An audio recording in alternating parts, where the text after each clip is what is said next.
A few years back, we started our show to help others interested in exploring the Pacific Northwest and eventually the rest of the world. Inspired by the spirit of the Negro Motorist Green Book, we wanted to be a valuable resource to Black and BIPOC travelers while connecting them to some of the most amazing places. What's unique about our show is not only do we showcase spectacular destinations, but we also rate our experiences for how comfortable we felt visiting as Black travelers. In every episode right here, we will show you some of those destinations as well as their comfort rating. I'm Anthony Love. And I'm Marley Love. Come along with us on Traveling While Black. Hey, what's up everyone? It's Marley and Anthony Love, and welcome to a new episode of Traveling While Black with Anthony and Marley. Yes, once again, our show Traveling While Black is where we drop into places and rate our experiences on 3 criteria. The most important being how we felt visiting as a Black traveler. Yes, like a modern day green book. And we produce over 150 episodes on our YouTube channel, and we're excited to bring our mission of being a valuable travel resource right here to you. One fact that stands out about the Pacific Northwest is the diversity of its landscapes. The region has everything from volcanic mountains to high deserts and even a rainforest. And what I love the most about the Pacific Northwest is the access to some of the most unique islands in the world. And that's why on this episode, we will be introducing you to 3 of our favorites. Yes, we know that you all are going to love these islands, but also later in the show, we're going to show you some travel tips as well as show some of the travels that you sent in, a part of our Where Are You Traveling While Black segment. And most importantly, we'll be showing you our most recent comfort ratings for the 3 islands featured within this episode. So let's get into it. As we mentioned, one of the best things about living in the Pacific Northwest is having access to some amazing islands. For this episode of Traveling While Black, we'll be showing you the magic of 3 of those islands: San Juan Island, Orcas Island, and Vancouver Island. But just like most good things, to experience those islands, you have to work for it. Because to reach each of these islands, you're required to take a ferry. And each ferry experience is unique depending on the island you're trying to reach. For example, to get to the San Juan Islands, it's going to take a little bit of extra effort. Just to drive onto the ferry, you will need to make a reservation on the Washington State Ferry website. And make sure you do it in advance because these reserved slots fill up quick. Considering the hour-and-a-half drive from Seattle to Anacortes, where the ferry dock is, the journey to the San Juan Islands from Seattle can be anywhere from 3 to 5 hours, depending on the ferry schedule and availability. And getting to Vancouver Island is totally different. On our visit, we took the FRS Clipper, which is a fast ferry that departs in Seattle and docks in the city of Victoria, British Columbia. The journey still requires that you reserve your tickets at FRS Clipper's website. And don't forget, since you're going out of the country, you will need to pass through customs, so be sure to bring your passport or a real ID. We will say riding in the Clipper was a lot more stylish way to go. The ride comes along with comfortable seats, some snacks, and even some adult beverages. But the ferry rides aren't the only thing that differs between the islands. Each island offers a unique experience. San Juan Island and Orcas Island are 2 of 172 islands and reefs, a part of the San Juan Archipelago in Washington State. Both of these islands are located in the Salish Sea, north of the Strait of Juan de Fuca.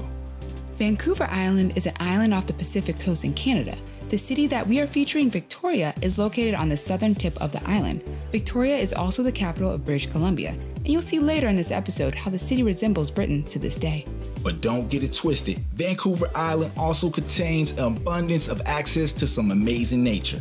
And in this episode, we are excited to show you the beauty and the magic of these 3 islands located in the Pacific Northwest. We've been living in the Pacific Northwest since 2019, and the beauty never gets old. Yes, we love it more every day. Now that you have a little background on the islands and what goes into getting to those islands, let's dive into the experience on the islands, starting with Friday Harbor on San Juan. Friday Harbor on San Juan Island was our first time to the San Juan Archipelago, but as you'll see, it was not our last. And we can go ahead and tell you now, our last time won't be our last time, huh? Take a look at this experience and hopefully it inspires you to make a trip for yourself. We heard that the San Juans were magical, and we can honestly say that it definitely lived up to that. For one reason, San Juan Island had a lot to offer. Like art and culture, which is on full display within Roche Harbor part of the island. Within the sculpture part that features over 150 art pieces and even the old lime kiln that sits in the middle of town square, reflecting an important part of the island's past. Along with the art and culture, the island offers tons of options for food and drink, especially seafood. What was a bit surprising to us was that we found a really cool place to get some delicious and unique wine, Chin Chin. Located at 255 Spring Street in Friday Harbor, Chin Chin is how they put it, more than a shop, but rather good life essentials. Though they offer a bunch of unique merchandise, what really attracts most is their curated selection of natural wines and, of course, decadent handcrafted chocolate. Yes, the chocolate was delicious, and you know that we had to taste their wine selection, some of which comes from all over the world. We definitely recommend Chin Chin Goods on your trip to the island. Yes, the options of restaurants, shops, including the art and history is all great, but with a lot of the magical attraction to the island being its accessibility to nature and wildlife, we wanted to be sure to experience popular local activities that align with that. For the first activity, we went to Lime Kiln Park and met up with Catherine with Friends of San Juan to learn more about the local wildlife and its connection to the island by tide pooling at low tide. Friends of San Juan is a local organization focused on fostering wild and healthy shorelines and ensuring health of the marine ecosystem. During our time, we learned quite a bit and got to experience what we learned up close. It was really cool getting to see the different wildlife, some of which we don't think of as wildlife. And what else was crazy to think about was that where we were standing would be underwater in a couple short hours. After our experience with the wildlife around the tide pools, we were ready to experience another more famous wild resident of the surrounding waters, the whales. So we booked a whale watching tour with Western Prince Whale Watching Adventures. The tour company provides 3-hour tours of the Salish Sea in search of whales and other wildlife to encounter. Since living here, we have always wanted to see a whale, so we were really excited about this experience. After a brief introduction and getting fitted for our safety gear, we loaded onto the fast raft and headed off looking for whales. Our captain for this trip was Captain JB, who communicated with other captains via radio for sighting tips. Along the way, naturalist Ayla educated us with facts and stories of the local area and wildlife outside, and including local whale families. We were lucky on our trip because we actually followed a family of orcas for more than an hour. It was amazing. We got to see them in a variety of phases, from travel phase to even hunting and feeding behavior. Yes, this was a lot of fun. Once again, we learned a lot and saw other wildlife along the way, but seeing the whales in their natural habitat was absolutely magical. Yeah, we can honestly say that our whole experience all around felt magical. I mean, even the place we chose to stay was unbelievable, Snug Harbor Resort. Yes, everything needed to enjoy the magic of the island is provided at Snug Harbor Resort. From the outside necessities like yard games, a fire pit with fire kindling and wood, even rafts and kayaks for guests to rent. Along with the on-site coffee cafe, the cabins are perfect for visitors who didn't even want to leave the resort, as they include a fridge and stovetop oven. You can't beat it. Yes, we loved our time on the island, and to tell the truth, we didn't want to leave. Wow, I really miss Friday Harbor on San Juan Island. It really is magical. Yeah, me too. And I have to say, whale watching was probably my favorite part of the visit. What was yours, Marley? Probably the wine and chocolate at Chin Chin. Not surprised. But San Juan Island isn't the only magical island we're going to show you. Let us introduce you to the archipelago's other popular island, Orcas. For this episode, we took another trip to San Juan's archipelagos. This time to check out the second island of what we consider to be the main three, Orcas Island. Orcas Island, which was originally inhabited by the Strait Salish peoples, surprisingly got its name not from the majestic animals that inhabit its surrounding waters, but rather from the Mexican viceroy who financed the exploration of the area in the late 1700s. Compared to the previous island we visited, San Juan Island, Orcas had some noticeable differences. Yes, for instance, the terrain. As opposed to San Juan Island, Orcas Island is more mountainous and forested. Also, while San Juan Island is more populated than Orcas Island, Orcas is slightly bigger. Yes, the islands were definitely different in those aspects. But there would also be another difference on Orcas we were told about that wasn't so visibly seen, at least to us initially. Prior to our previous trip, we had heard that the islands overall were magical, which turned out to be true based on our experience on the archipelago's namesake island. But prior to this trip, we were told that Orcas Island would be in fact where we would find the most magic. Hearing this really surprised us, because we didn't think it could get more magical after our experience in Friday Harbor. So having piqued our interest, we wondered what could it be that makes people consider Orcas to be more magical than the others. So using what we learned from our previous visit to the islands, we booked our ferry tickets and headed off to find out the answer for ourselves. Once the ferry landed, we were excited to get onto Orcas to find out what was it about the island that makes people claim it to be the most magical of all the San Juan Islands. But not before checking into the place where we would be laying our heads for the next couple of nights. First, it is important to note that on Orcas, you won't find many traditional hotels. For reasons you will see within this episode, a lot of visitors come to Orcas are coming to camp at the many campsites on the island. And for those not wanting to stay in a tent or camp at all, Airbnbs and bed and breakfast type establishments more so fit the vibe of the island. Yep, even the historic Orcas Hotel, which has been operating since 1904, feels more like a bed and breakfast. But more on that later. For us, we chose to stay at Otter's Pond Bed and Breakfast, an adult retreat that offers 5 luxurious suites that are available year-round. Not only are the suites themselves very comfortable, the property also offers relaxing lounge areas both inside and outside, with beautiful views of Otter's Pond as well as the local wildlife. Oh yeah, they even offer an outdoor hot tub, so to really chill out while enjoying the views. Yes, as soon as we checked in, we knew that we made the right choice for our stay on the island. On top of the amazing accommodations, we were also able to get a breakdown of the island before starting our search to understand Orca's magic. For simplicity, Orcas Island can be divided up into 2 parts, East Sound and West Sound. The West Sound is where you depart the ferry. You will find a very small village with a few shops and restaurants. The East Sound is where you will find the larger village with more shops and restaurants. Outside of their different vicinities, both East and West Sound offered quite a bit. For example, both offered excellent options for food and drink. On the East Side, we had dinner at 2 great places, Buck Bay Shellfish Farm and New Leaf Cafe. On the West Sound, we enjoyed a delicious meal at Orcas Hotel Cafe. What's interesting about this experience is that the historic hotel where the cafe is located is reported to be haunted, and we may have possibly encountered some of the actions of the supernatural resident during our dinner. Yes, we had some great lunches and dinners on the island. As for breakfast, we had the luxury of being served a different delicious meal every morning, which lends to another great thing about Otter's Pond Bed and Breakfast, and that is owned and operated by James Beard recognized chef Amanda Zilmick. Other than the great food and drink, both East and West Sound offer amazing outdoor options. Those options, of course, include an abundance of beaches. Although it is on the West Sound within the Deer Harbor area that you will find the only sandy beach on the island. Along with the beaches, Orcas offers a ton of camping and hiking options, like Turtleback Mountain on the West Sound, and not 1 but 2 state parks on the East Sound, Obstruction Pass State Park and Moran State Park. On our trip, we decided to check out the much bigger Moran State Park. A big reason why we chose this park over the other was the park's access to the island's highest point, Mount Constitution, which of course we had to check out. Yes, I really enjoyed this mountain view experience because while there are a multitude of multi-use trails you can take to the top, you can also choose to simply drive to it, which is exactly what we did. If you do choose to drive up, there is a parking lot along with the visitor center that includes some really clean public bathrooms. But of course, the real payoff is the views, which are enhanced by the stone watchtower, which also offers some interesting exhibits within. Even though I was loving the shortcut to the payoff, we couldn't visit Moran State Park without experiencing a real hike. So we found out about an often overlooked hike that offers another spectacular payoff. And even better, it was decently easy. That hike was the Cascade Falls, a moderate trail that takes hikers a quick but peaceful hike through beautiful forest.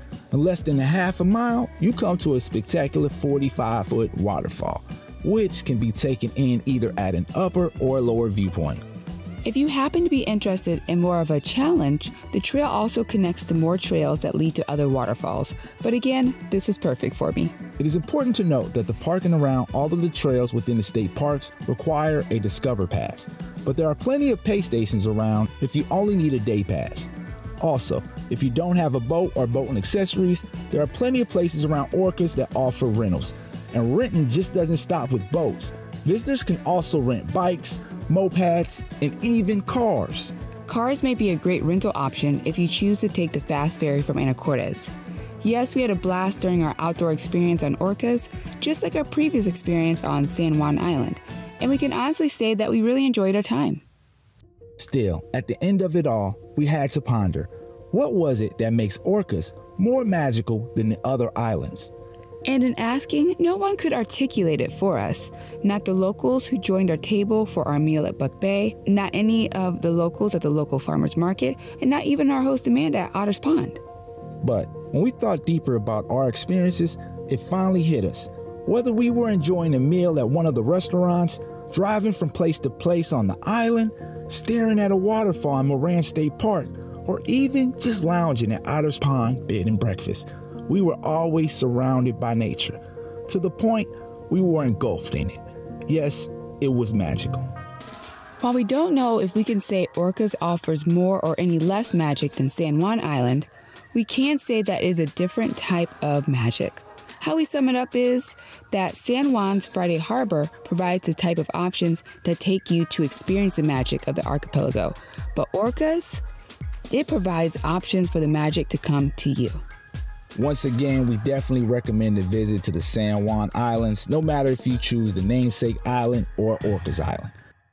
The magic of Orcas Island can only be experienced by visiting the island yourself.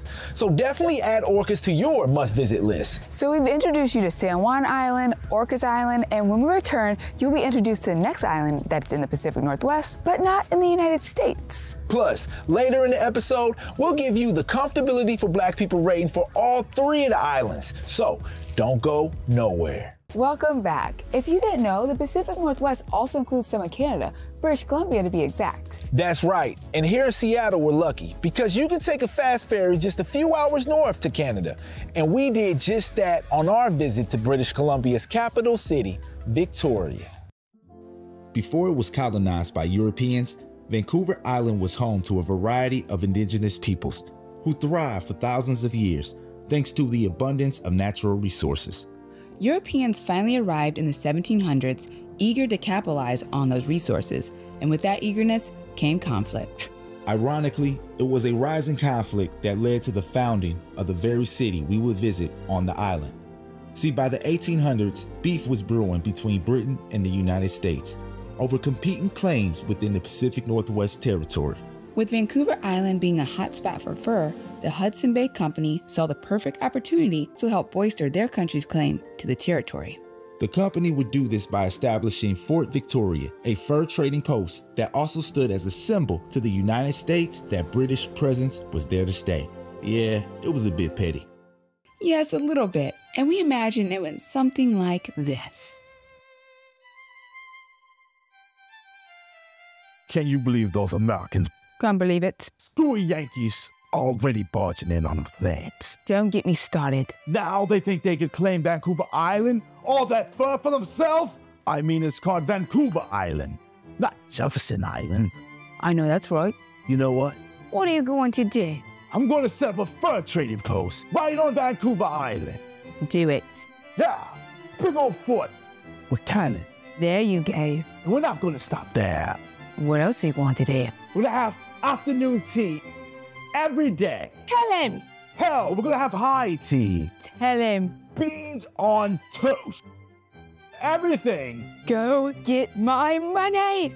Fort Victoria eventually grew into a significant settlement that played a vital role in the region's commercial development and succeeded in establishing British control of the island. That fort would become modern-day Victoria, the city we took a day trip to on Vancouver Island. Compared to another Canadian city we've been to, Vancouver, Victoria visibly reflects more of its British connection, or its daily observance of afternoon tea. I can definitely go for that. Now, the island does offer a lot of great options outside of Victoria, but since the Clipper was so convenient for getting to the island from Seattle, we wanted to see what we can do in just a one-day visit. By the time we got through customs, we had 5.5 hours to see what we can do on the island. Considering the time and where we were at, we decided to observe afternoon tea at the historic Pendery Inn. There we had a lovely afternoon tea that includes snacks, and even got into it. Yeah, I wasn't exactly sure what I was doing, but I got to admit, I kind of enjoyed the tea time. Yes, afternoon tea was a perfect way to start our day in Victoria on the island. We had plenty of options to choose for the next activity, from the many water taxis providing rides across the harbor to the many restaurants around the area. But we were wanting to know a little bit about the history of the area. So what better place than the Royal British Columbia Museum, a renowned museum whose royal title was certified by Queen Elizabeth II. The Royal British Columbia Museum offers some really cool exhibits, like Angkor, the Lost Empire of Cambodia, and Sue the T-Rex Experience. Yeah, it was pretty dope seeing the actual T-Rex skeleton in real life. Along with those featured exhibits, we also checked out some other amazing ones that gave us more insight to the history of the local natural area and even the city. This museum was actually one that I enjoyed. After strolling through the museum for a couple of hours, we stopped into a local restaurant to grab some lunch and watch Canadian football. Well, we didn't go there for the Canadian football. It was just on. By the time we filled ourselves up, it was time to head back to the ferry dock to prepare to board our ferry return to Seattle. All in all, the day in Victoria was a lot of fun. Yep, everything from the ride over to the history to the beautiful weather and scenery walking around the city. I even had a great time at tea. Even the ride back provided a beautiful view of the city. We will definitely need to come back to Victoria and really Vancouver Island in general for a much longer trip. But this one was fun enough for the time being. I think we need to incorporate afternoon tea into our daily rituals. You know what, Marley? I agree. Also, you probably noticed the little historically almost correct history reenactment. See, occasionally, we like to give our take on history. Well, we hope you all don't mind. But don't go anywhere, because when we come back, you'll see our comfortability for Black people rating for all the islands covered in this episode. It's time for TWB's Travel Flex, where every week we share a travel tip that can help you on your travel adventures. Our travel tip today is, don't put all of your direction eggs in one GPS basket. Have a backup. I am an expert navigator because I'm usually a passenger princess, but even I know that on a long road trip, there can very well be times when you lose service. So to make sure we never get lost and stay safe, we always make sure to keep a backup. For example, taking screenshots of our GPS directions, or even going old school and keeping a physical map handy. So if you're planning a road trip, be sure to have a backup. And we are serious. Don't be embarrassed to get yourself an old school map. In fact, you can head to our Amazon store and grab the map that we use for our road trip, as well as other travel essentials. And this has been this episode's TWB Travel Flex. Welcome back. And if you're new here, as a reminder, we rate destinations on how comfortable we feel as Black people visiting that particular destination. Exactly. And up next, you'll see how we rated the 3 Pacific Northwest islands featured on this episode: San Juan Island, Orcas Island, and Vancouver Island. As promised, here are our comfortability for Black people ratings for San Juan Island, Orcas Island, and Vancouver Island. All of the locations covered in this episode were rated with our original 5-point scale, which is not a problem at all. First, starting with our experience on San Juan's namesake island. From the service at the restaurants to the people we met up with, everyone was friendly and hospitable. We even noticed a few other Black residents on the island, as well as a couple other Black tourists. Plus, at the time of our visit, the mayor of Friday Harbor was Black. On the San Juan's other island, Orcas, we experienced the exact same friendliness and hospitality of the locals. While the mayor of Orcas is not Black, we did get to experience a lot more nature. This added a ton to our comfort because, as we say, nature loves Black people. Yes, both islands scored a 5 out of 5 on our comfortability for Black people score. As for Vancouver Island, it was our 4th time in Canada, and every time we've been, it has been our experience that the Canadians live up to their stereotype of being friendly. Yes, we were comfortable on Vancouver Island as well, continuing with the positive streak of Pacific Northwest Island Black comfort. Vancouver Island also scored a 5 out of 5 on our last visit. What's interesting about all of these islands is that the Black resident population is around 1%, less than in some cases. Despite that, these islands are a perfect example to why we do our show. Now, at some point, we'll have to go back to all these islands to rate them against our new comfort scale. But in the meantime, we encourage you to do the same. Yes, perhaps you can go to Orcas and let us know if you notice a lot of signs or artifacts of inclusion. Or maybe you can visit Vancouver Island and let us know if there is any Black history to uncover within Victoria, British Columbia. We would even love if you told us on your trip to San Juan Island if you saw enough fellow Black folk in Friday Harbor to make you feel more welcome. And already knowing that each has a low Black population, would that impact your personal feelings of comfort during your visit? Yes, with these criteria that make up our comfort scale, you can rate these destinations and any others you think worth sharing with the community. If you ever need a reminder of these criteria, just go to our YouTube channel where you can see a breakdown of our new comfortability scale. Yep, check that out. But until then, safe travels, beautiful people. Wow, what a fun episode showing you some Pacific Northwest islands that you should really consider checking out.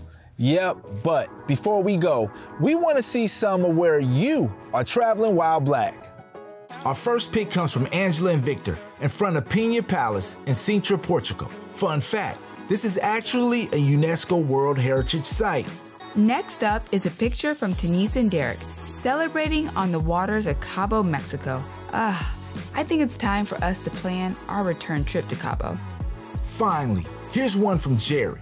kicking it on the beaches of the Catalina Islands. Love the shirt, brother. Yes, we absolutely love seeing our people enjoying travel. Be sure to send us yours. Here's how. Yes, it's super easy. Just go to our website, travelingwhileblackseattle.com, and submit pictures of yourself traveling while black.